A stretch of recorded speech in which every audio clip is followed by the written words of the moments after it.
예, 오늘은 예레미야 19장인데요. 예, 지난 시간에 이어서 예레미야 18장, 19장 연이어서 오늘 우리가 다룰 내용은 바로 토기장이와 진흙. 우리가 진흙이고, 일본 여기서는 이스라엘이죠. 이스라엘 백성이 진흙이고, 우리가 이제 토기장이신 하나님에 대해서 지난번에 살펴보았었죠. 예, 오늘은 이어서 더 이상 고칠 수 없는 그러한 이 토기를 완전히 이제 하나님께서 심판하시는, 깨뜨려 버리시는 그러한 선포가 내려지는 것입니다. 자, 그래서 이 로마서에도 이 토기장이와 이 자기죠, 토기장이와 그 그릇의 관계가 언급되어 있는데요. 자, 우선 본문으로 한번 가보겠습니다. 19장으로 가보시면 주가 이같이 말하노라. 가서 토기장이의 질그릇 병 하나를 구하고 백성의 원로들과 제사장들의 원로들 중 몇을 데리고 동문 출입구 옆에 있는 흰놈의 아들의 골짜기로 출발하라. 그리하여 내가 너에게 알릴 말들을 거기서 반포하여 이같이 말하라. 오 유다의 왕들과 예루살렘의 거주자들아, 너희는 주의 말씀을 들으라. 만군의 주 이스라엘의 하나님이 이같이 말하노라. 보라, 내가 이 장소 위에 해악을 가져오겠노라. 누구든지 그것을 듣는 자는 그의 두 귀가 따가우리라. 이는 그들이 나를 버렸고 이 장소를 낯설게 만들었으며 그들도 그들의 조상들도 유다의 왕들도 몰랐던 다른 신들에게 그곳 안에서 향을 태웠고 무고한 자들의 피로 이 장소를 채웠기 때문이라. 또한 그들은 바알의 높은 처소들을 건축하였는데 바알에게 바치는 번제물들로서 자신들의 아들들을 태우고자 함이니 그것은 내가 명령한 것이 아니요 그것을 이야기하지도 아니하였으며 그것은 내 생각 속으로 들어온 것도 아니니라. 그러므로 보라, 그날들이 오나니 이 장소가 더 이상 토펫이라 불리지 아니할 것이요 흰놈의 아들의 골짜기라 불리지도 아니할 것이요 다만 사륙의 골짜기라 불리리라 내가 말하노라. 그런즉 이 장소 안에서 유다와 예루살렘의 계획을 무효로 만들게노라. 그리하여 내가 그들의 원수들 앞에서 칼에 의하여 쓰러지게 하겠으니 곧 그들의 생명들을 찾는 자들의 손들에 의해서라. 그리하면 나는 그들의 사체들을 하늘의 날짐승들과 땅의 짐승들을 위한 음식이 되도록 주겠노라. 그리고 나는 이 도성을 황량하게 만들겠고 씩씩대는 야유거리로 만들겠노라. 그것을 지나다니는 모든 자마다 경악하고 그곳의 모든 재앙들로 인하여 씩씩대며 야유하리라. 그리고 내가 그들로 하여금 자신들의 아들들의 살과 자신들의 딸들의 살을 먹게 하겠으며 그들이 모두 저마다 자신의 친구의 살을 먹으리니 그들의 원수들과 그들의 생명들을 찾는 자들이 포위와 궁지로서 그들을 궁지로 몰아갈 때 그리하리라. 그때 너는 너와 함께 가는 사람들의 목전에서 그 병을 깨뜨릴지니라. 그런 다음에 그들에게 이같이 말하라. 만군의 주가 이같이 말하노라. 마치 누군가가 토기장이의 그릇을 깨뜨리면 그것을 다시 온전하게 만들 수 없듯이 내가 이 백성과 이 도시를 바로 그와 같이 깨뜨리겠노라. 그리하면 그들은 토펫 안에 매장할 장소가 없을 때까지 그들을 매장하리라. 주가 말하노라. 내가 이 장소에 그곳의 거주자들에게 이와 같이 행하겠으니 바로 이 도성을 토펫같이 만들겠노라. 그리고 예루살렘의 집들과 유다 왕들의 집들이 토펫의 장소같이 더럽혀지리라. 이는 그들이 모든 집들의 그 지붕들 위에서 하늘의 모든 군대에게 향을 태웠고 다른 신들에게 음료 제물들을 쏟아부은 까닭이라. 여기까지가 하나님이 예레미야에게 가서 선포하라고 한 내용이에요. 내용은 어려운 거 하나도 없죠. 말 안 들어서 하나님이 벌 주신다는 내용인데, 그렇죠? 예, 아주 간단한 메시지이기는 하나 심각한 메시지겠죠. 하나님께서 여러 번 기회를 주셨는데도 불구하고 결국은 이제 때가 됐어요. 성경에 보면은 죄가 딱 차오르면 죄를 지었을 때 한 번 경고하고 두 번 경고하고 세 번 경고하고 몇 번에 걸쳐서 이렇게 경고가 돼서 더 이상 하나님께서 이제 기회를 주시지 않는 그때, 그것을 성경에서 보면은 죄가 다 찼다 이렇게 말을 하죠. 그래서 가나안 족속들의 때가 찼을 때, 죄가 찼을 때 하나님께서 이스라엘 백성들을 출애굽시켜서 그들을 다 멸하시는 장면이 나오죠. 그리고 또 이스라엘 백성들의 죄가 찼을 때 이번에는 바벨론 민족을 하나님께서 막대기로 회초리로 사용하셔서 이번에는 바벨론 민족이 쳐들어와서 이들을 이제 벌하도록 하나님께서 계획하셨다. 모든 국가의 흥망성쇠는 하나님께서 이렇게 아주 공정하게 심판을 하시고 때로는 복을 주시고 이 모든 것들 국가 경영에서 우리가 정말 신앙인이라면 중요한 아주 단서가 되는 거죠. 전략이 뛰어나고 뭐 이 무기가 많고 뭐 이런 것에 좌우되질 않는다는 거죠. 전적으로 하나님께서 주권적으로 행사하시는 것이기 때문에 이 문제에 대해서 글쎄요, 우리 위정자들은 그런 것들에 대해서 얼만큼 생각하는지 잘 모르겠습니다만은 우리나라 소위 말하면 뭐 관리들이나 아니면 뭐 국회의원들이나 그래도 어느 정도 권위를 지니고 권력을 지니고 있는 사람들 중에서도 꽤 뭐라 그럴까 그리스도인들이 있는 것 같아요. 뭐 얼마나 되는지는 잘 모르지만 그 사람들이 정말 하나님께서 국가를 어떻게 참 다스린다고 하는 것을 좀 알았으면 좋겠는데요. 자, 그래서 다시 19장 1절로 한번 돌아와 보십시오. 뭐 내용은 어렵지 않습니다. 예를 들어 드리는 거예요. 그릇, 도자기 그릇 하나 가지고 와가지고 그것을 사람들 앞에서 던져서 깨뜨려서 이렇게 이 나라가 이 모양이 될 것이다. 뭐 시청각 교육으로 쉽죠, 그렇죠? 우리도 요즘에 보면은 이렇게 말로 설명하는 게 아니라 요즘에는 다 화면에 띄워가지고 그걸 보여주기도 하고 또 성경에 보면은 실제적으로 연극을 하기도 하고 그렇게 해서 요즘 말하는 소위 말하는 시청각 교육을 하나님께서 이제 하시는 장면이 있는데 그래서 여기 보면은 흰놈의 아들의 골짜기라고 하는 장면이 나오죠. 예전에 이곳은 소위 말하면 한마디로 하면 쓰레기장이었어요. 쓰레기를 버리는 장소인데 글로 가가지고 그 예전에 토기를 만들었는데 다 망쳤잖아요. 이제 잘못 만드는 걸 갖다 거기서 다 깨트려가지고 갖다가 버리는 그런 쓰레기장인데 그곳에 가서 이 병을 하나 깨트리는 장면을 이스라엘 백성에게 보여주고 하나님의 말씀을 선포하라. 일종의 시청각 교육을 하는 거죠, 그렇죠? 자, 그래서 동문 출입구 옆에 있는 흰놈의 아들의 골짜기로 출발하라. 그리하여 내가 너에게 2절 알릴 말들을 거기서 반포하여 이같이 말하라. 그래서 거기서부터 따옴표가 시작이 돼서 이같이 말하라 하는 내용은 하나님께서 주신 메시지 내용인데 그게 13절에 가서 따옴표로 끝났어요. 쭉 이어져 가지고 이 내용을 그대로 백성들에게 전하라 이렇게 얘기를 했죠.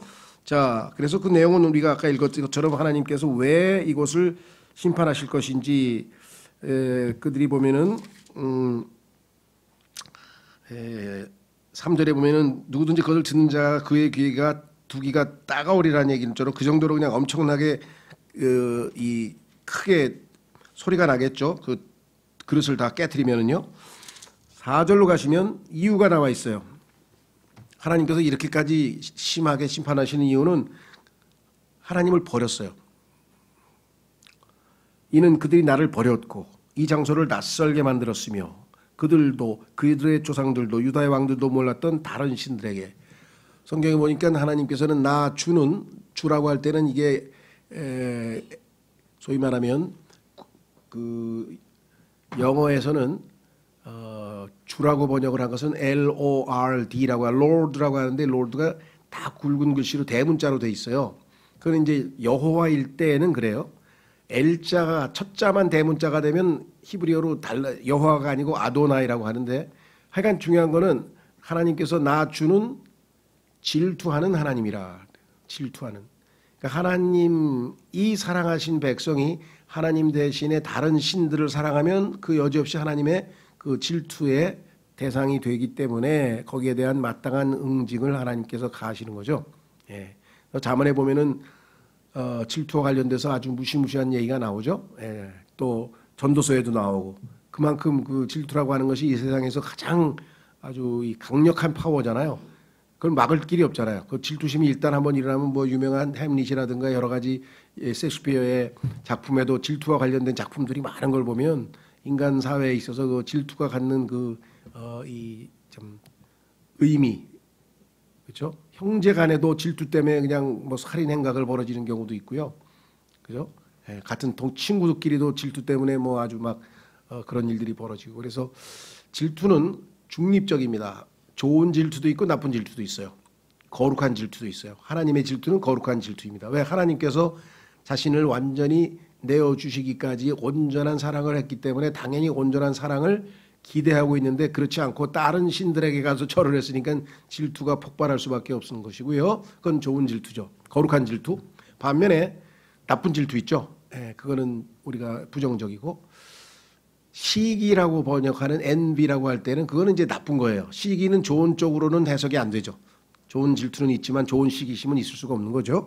그 뉘앙스를 좀 이해하시면 좋겠고요. 자, 그래서 이곳을 다른 신들에게 그것 안에서 향을 태웠고 무고한 자들의 피로 이 장소를 채웠기 때문이라 결국은 우상숭배했다는 얘기고요. 5절에 바알의 높은 처소들 이것도 우상숭배 장소죠. 그래서 아들들을 거기다 태우고 사람을 인신 제물을 갖다 바쳤고 그래서 하나님께서 5절에 뭐라고 얘기하냐면 그런 짓을 내가 너에게 명령한 적도 없고 이야기한 적도 없고 하나님께서 생각해 본 적도 없는 그런 짓을 너희가 이상한 짓을 저질렀다. 그래서 이제 그 장소를 더 이상 토펫이라 부르지 아니하고 흰놈의 아들의 골짜기 원래 명칭이 있었는데 그 명칭대로 부르지 않고 이제는 뭐라고 부르느냐 쓰레기가 원래는 거기가 타오른다는 뜻이고요. 토펫이라는 단어는 타오른다는 단어인데 원래 쓰레기 우리 난지도 같은 쓰레기 불태우는 곳이니까 그런데 더 이상 그렇게 이름을 안 부르겠다. 그다음에 흰놈의 아들의 골짜기다. 이 쓰레기장이라고 불렀는데 그것도 그렇게 안 부르겠다. 그럼 뭐라고 부르느냐? 여기서 어마어마한 살육이 일어나니까 하나님의 심판이 있어 수없이 많은 사람들이 바벨론 군인들에 의해서 죽게 되기 때문에 엄청난 피가 흘려질 장소이기 때문에 이름을 이제 더 이상 쓰레기장으로 안 부르고 살육의 장소 그렇게 이름을 바꿀 정도로 하나님의 심판이 임할 것을 예언을 하셨고요. 자, 그래서 7절에 그런즉 내가 이 장소 안에서 유다와 예루살렘의 계획을 무효로 만들겠노라.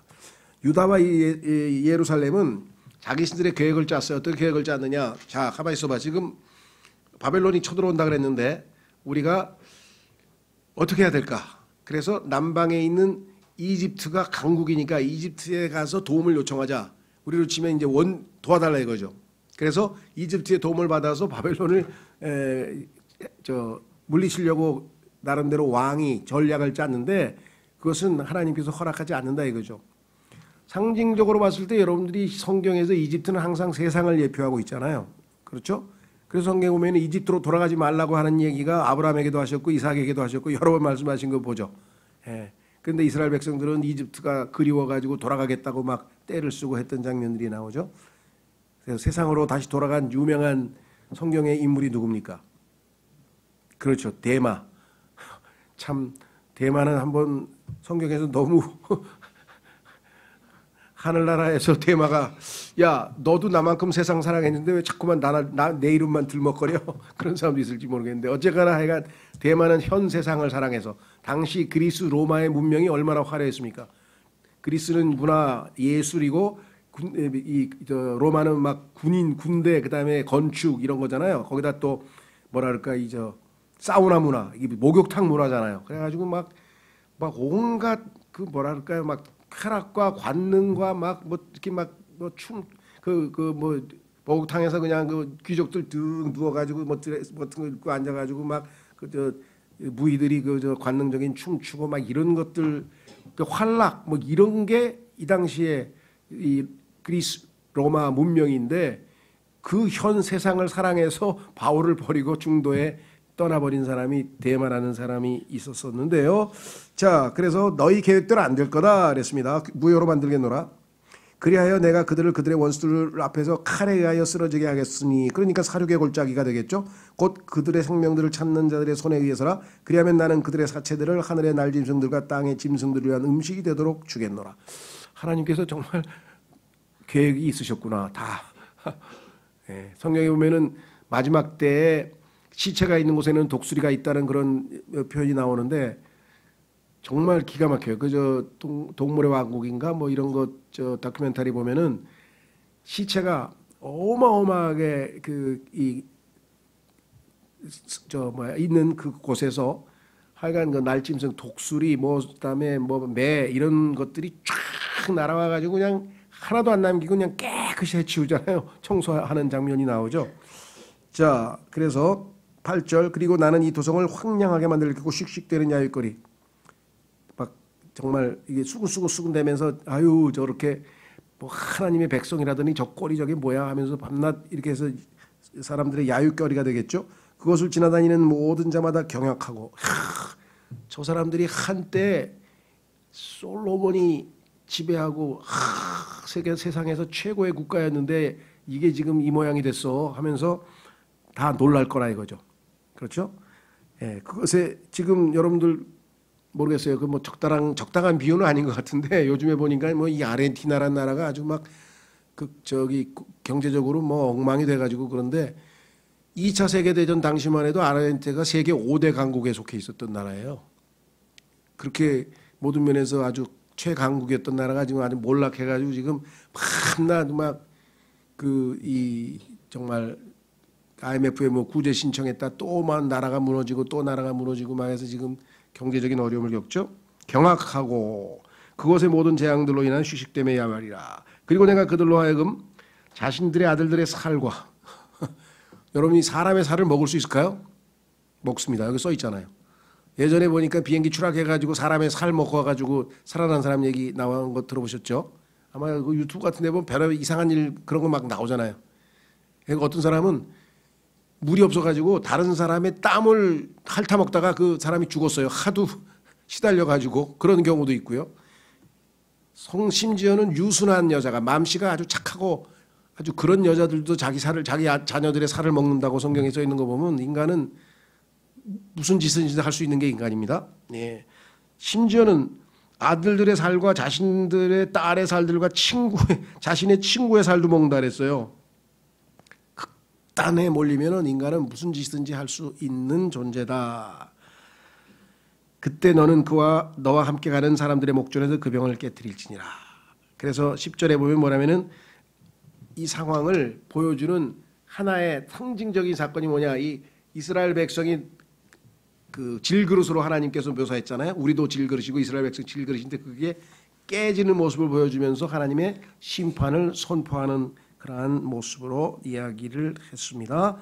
그래서 결국은 11절에 완전히 깨뜨려서 더 이상은 회복할 수 없는 지경까지 왔다라고 성경에 분명하게 말씀을 했고 이유는 뭐냐 13절 예루살렘의 집들과 유다 왕들의 집들이 토페스 장소같이 더럽혀지리라. 이는 그들이 모든 집들의 그 지붕들 위에서 지붕에 올라가서 옥상에 올라가서 무슨 짓을 했느냐 하늘의 모든 군대에게 향을 태웠고 소위 말하면 하늘에 있는 별들 뭐 이런 거 보면서 막 그 북극성도 섬기고 뭐 무슨 자리에 별자리 사자별자리도 섬기고 하여간 이게 다 우상 숭배와 관련된 얘기죠.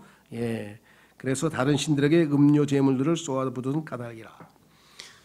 별들, 해, 달, 신 이런 걸 섬긴 거는요 아주 인류 역사에 오래됐잖아요. 그래서 창세기에 보면은 하나님께서 창세기 기록할 때 큰 빛, 큰 광명, 작은 광명, 그죠? 큰 빛, 작은 빛 창조하셨다고 말씀하실 때 해와 달이란 용어를 안 썼어요. 왜냐하면 이미 당시에 해와 달은 신격화돼서 신으로 우상 숭배의 대상이 됐기 때문에 하나님께서 그것은 창조물에 불과하기 때문에 고유명사로 해, 달이란 말을 안 쓰고 큰 빛, 작은 빛 이렇게 해서 한 이유가 다 있었죠. 근데 이 당시에도 여기 지금 나오잖아요. 우상 숭배의 대상이 이 하늘에 있는 별들이었다는 것을 우리에게 보여주죠. 사도행전에도 보면은 주피터 섬기는 그 이야기도 나오고 하늘에 있는 그 별 신들의 이름들을 다 이름 붙여가지고 하는 장면이 나옵니다. 뭐 내용 자체는 단순합니다. 그렇죠? 한번 정리를 해보면요. 한번 교재로 가보십시오. 제목은 그릇을 깨뜨리심. 우리가 읽은 부분은 1절서부터 13절까지 제목을 보면 이 제목이 바로 그릇을 깨뜨리심의 제목이라고 할 수 있겠죠. 일단 그릇이 굳어버리면 자 물레에다가 빙빙 돌립니다. 진흙을 아직 안 말랐을 때는 굳지 않았을 때는 얼마든지 바꿀 수 있어요. 굳지 않았을 때는 뭐 모양도 바꿀 수 있고 뭐 그렇죠. 그런데 굳어버리면 딱딱해지면은 이제 더 이상은 안 되죠. 그것을 재생할 수 없습니다. 이때 할 수 있는 것은 그것을 깨뜨려 버리는 것뿐입니다. 아유 이거 잘못 만들었네. 그럼 깨뜨리고 새로 만드는 거죠.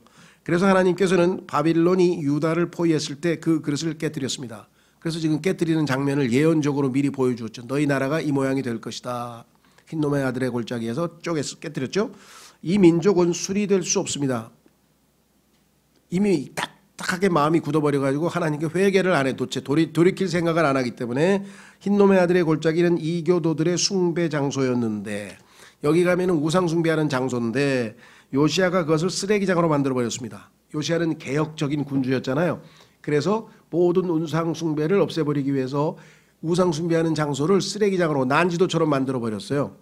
자, 그런데 그래서 헬라어로는 게헨나라고 하고 신약 성경에서는 지옥을 번역됩니다. 흰놈의 아들의 골짜기, 이게 다 이제 지옥과 연관이 되죠. 지옥은 뭐냐? 모든 시체들이 불타는 곳이잖아요. 모든 것들이 불타버리는 곳. 토펫은, 여기 나오는 토펫이란 단어는 타오르는이라는 뜻입니다. 예레미야는 이제 이 장소를 새롭게 명명합니다. 타오르는 곳이 아니라 이제는 사륙, 피가 넘쳐 흐르는 사륙의 골짜기입니다. 딱딱한 마음과 꼿꼿한 목을 지닌 백성은 쉽게 깨져버립니다. 그렇죠? 영적으로 우리에게 적용하자면요, 성경에도 보면은 그 성령의 열매 9가지 특성 중에 하나가 온유함이라 그랬잖아요. 그렇죠? 예, 온유함. 그 온유함은 뭐냐면 meek, 부드러움과 항상 같이 가는데요. meek 또는 이 소위 말하면 gentle, 이렇게 부드럽다, 온유하다, 이런 것이 성령의 열매의 특성 중에 하나인데, 문제는 뭐냐? 우리의 마음이 강팍 딱딱하게 굳어 있으면은 어떤 사람의 그죠? 말 한마디가 돌덩이 같은, 마치 유리창에다 돌 던지면 쫙 하고 금이 가든지 깨져버리잖아요. 왜? 유리창이 딱딱하니까. 그런데 유동체, 물 있는 데다가 돌 하나 탁 던지면은 깨지진 않아요. 출렁출렁 하다가 금방 가라앉아요. 그렇죠?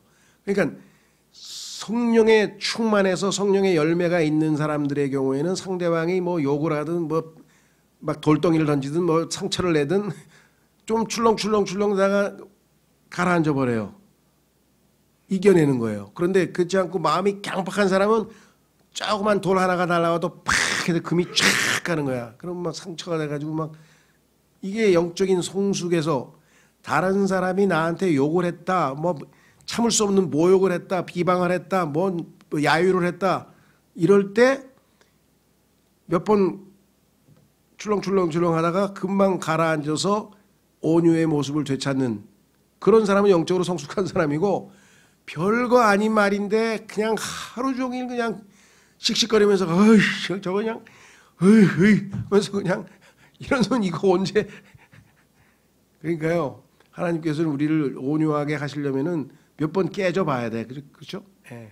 자, 그런 훈련을 시키실 거예요. 자, 여기서 PS는 뭐냐면 이제 뭐 편지 뒤에다 붙이는 말이잖아요. 덧붙이는, 이제 조금 더 덧붙이고 싶은 말인데 무슨 뜻이냐? 18장과 19장이 유명한 토기장이 비유, 소위 말하는 토기장이와 진흙과의 관계를 이스라엘과 하나님과의 관계, 그리고 하나님과 우리 그리스도인의 관계로 우리가 설정해 본다면, 자, 예레미야 18장, 19장은 이제 종합합니다. 왜냐하면 이 두 테마가 같으니까.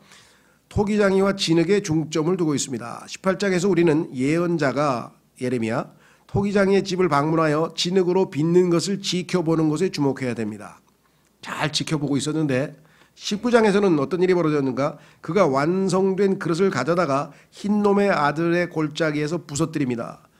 첫 사건은 하나님의 은혜를 보여주는 반면 우리를 빚고 계시죠. 근데 딱딱하게 굳어가지고 더 이상 기회가 없게 되는 것. 두 번째 것은 하나님의 심판을 제시합니다.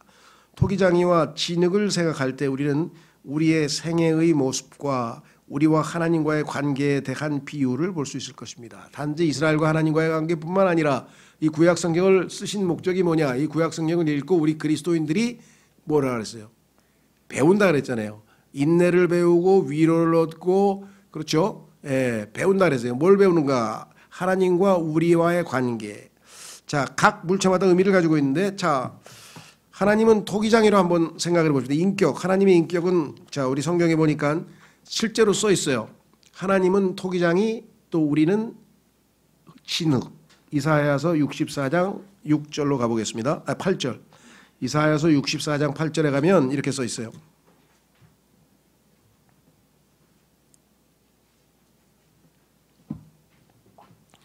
이사야서 64장 8절.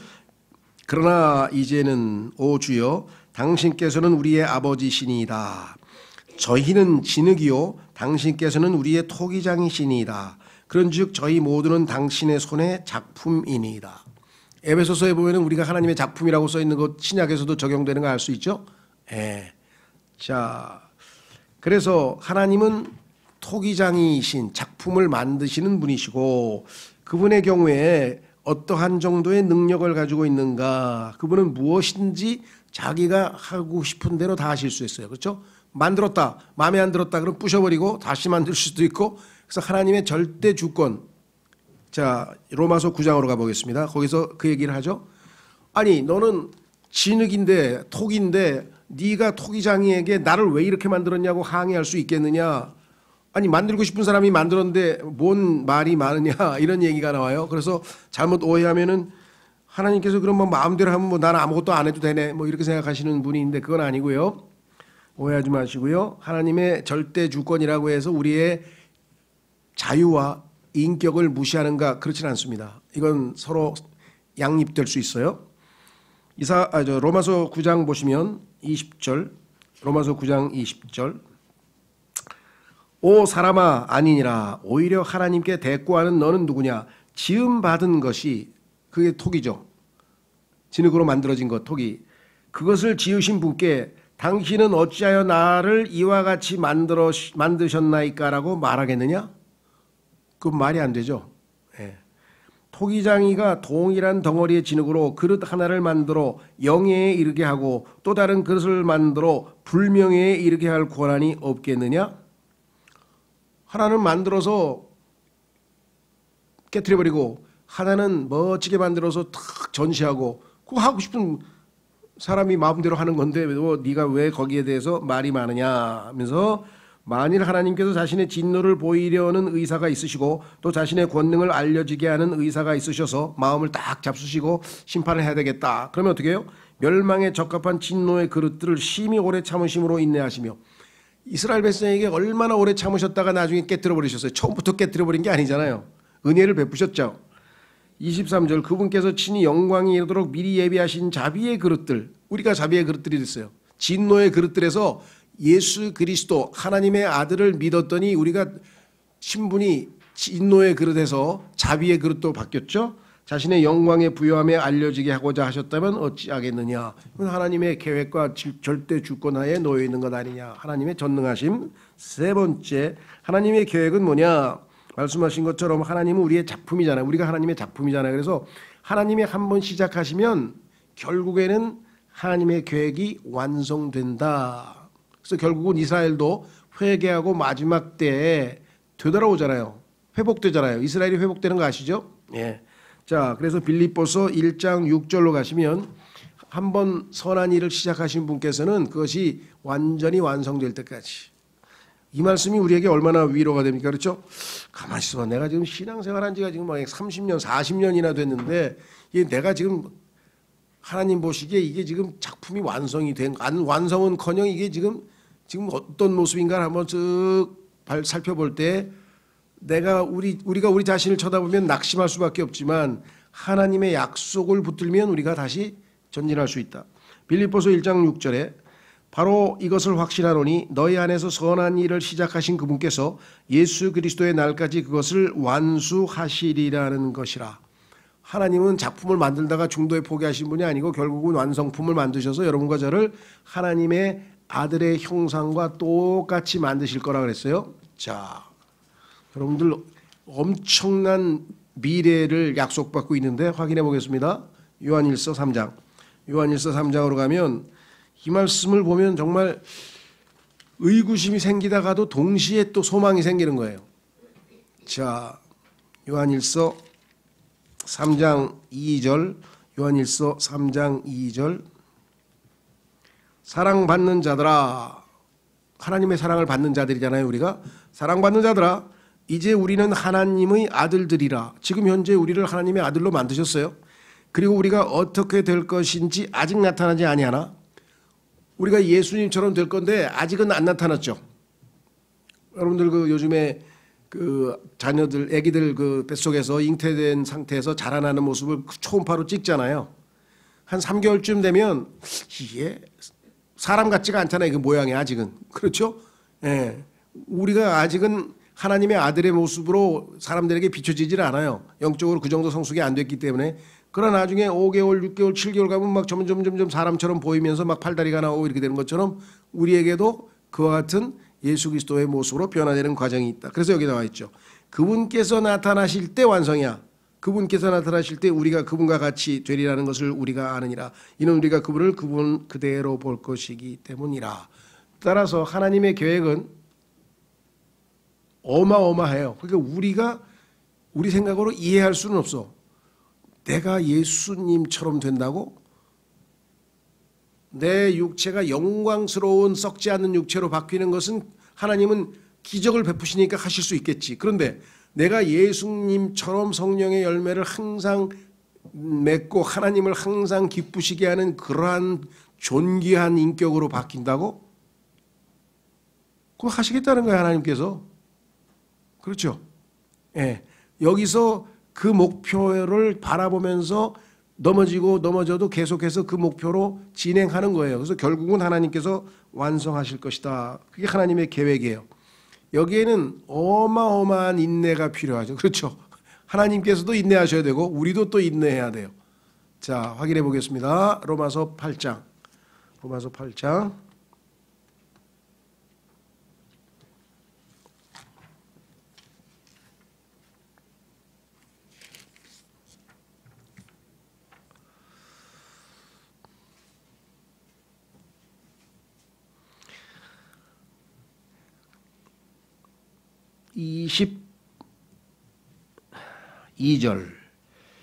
22절 이는 창조세계 전체가 지금까지 고통으로 함께 신음하며 산고를 치르고 있음을 우리가 알기 때문이라. 그리고 그들뿐만 아니라 성령의 첫 열매들을 소유한 우리 자신도 그러하니 바로 우리 스스로도 우리 자신 안에서 신음하며 입양을 기다리고 있으니 곧 우리 몸의 구속이라. 이는 우리가 소망에 의하여 구원받기 때문이라. 그러나 보이는 소망은 소망이 아니니라. 그러므로 사람이 보는 것을 어찌하여 그가 여전히 소망하고 있느냐. 안 보이니까 소망하고 있죠. 그러나 만일 우리가 자신이 보지 못하는 것을 소망한다면 그때 우리는 그것을 어떻게 한다고요? 인내를 가지고 기다리느니라. 하나님께서 우리를 예수님처럼 변화시킨다는 확신이 있기 때문에 인내를 가지고 끝까지 소망 가운데 기다린다. 이 말이죠. 인내라고 하는 과정이 필요하겠죠. 자, 말씀드린 것처럼 성경에 따르면 인간은 진흙입니다. 그릇이에요. 그릇. 사도행전 9장에서도 사도 바울을 그릇이라고 얘기했고 고린도후서 4장에서도 지난 시간에 본 것처럼 우리가 질그릇인데 안에 보물을 담고 있다고 그랬잖아요. 예수님이라고 하는 보물을 담고 있는 진그릇이라 그랬죠. 그리고 하나님이 쓰시는 사용하시는 그릇은 무슨 금그릇 무슨 이런 고급 그릇이 아니라 깨끗한 그릇을 쓰신다고 디모데후서에서 또 우리에게 말씀해 주셨잖아요. 그렇죠? 그러니까 하나님께서 이제 우리를 질그릇으로 이제 빚어서 토기를 만드시는 거죠. 자, 진흙은 그 진흙 자체의 재료만으로는 아무 의미가 없습니다. 그것을 토기장이가 물레에다가 딱 올려놓고 회전대라는 물레라 그러나 그걸 돌리잖아요. 돌리면서 계속 이렇게 모양을 만들어가지고 빚어질 때에 비로소 토기가 되는 거죠. 그 빚어지는 과정, 그걸 혼자 할 수는 없잖아요. 자기가 스스로 빙빙빙빙 도나요? 물레질을 하는 사람 따로 있어요. 누가? 토기장이가 돌리는 거예요. 그러니까 하나님께서 그러한 훈련을 시키고 우리가 하나님께서 작품을 만들 때 고분고분하게 순종하면 참 복된 신앙생활을 하는 거고 거기에 계속 뻗팅거리면 좀 맞아야 되는 거고 그렇죠. 애들도 밖에서 신나게 놀다 왔는데 막 흙이 묻고 막 엉망진창이야. 그래서 옷 벗고 빨리 깨끗하게 목욕하고 그다음에 엄마가 주는 맛있는 밥 먹고 그다음에 푹 자면 되는데 이게 안 씻으려고 그냥 뻗팅긴다고. 방법이 없지 뭐 그냥 맞는 거지 뭐. 결국은 물속으로 들어가서 씻겨야 자기가 안 씻고 잘 거예요. 그럼 밖에서 진흙에서 실컷 놀다 와가지고 그냥 끝까지 떼써가지고 하나요?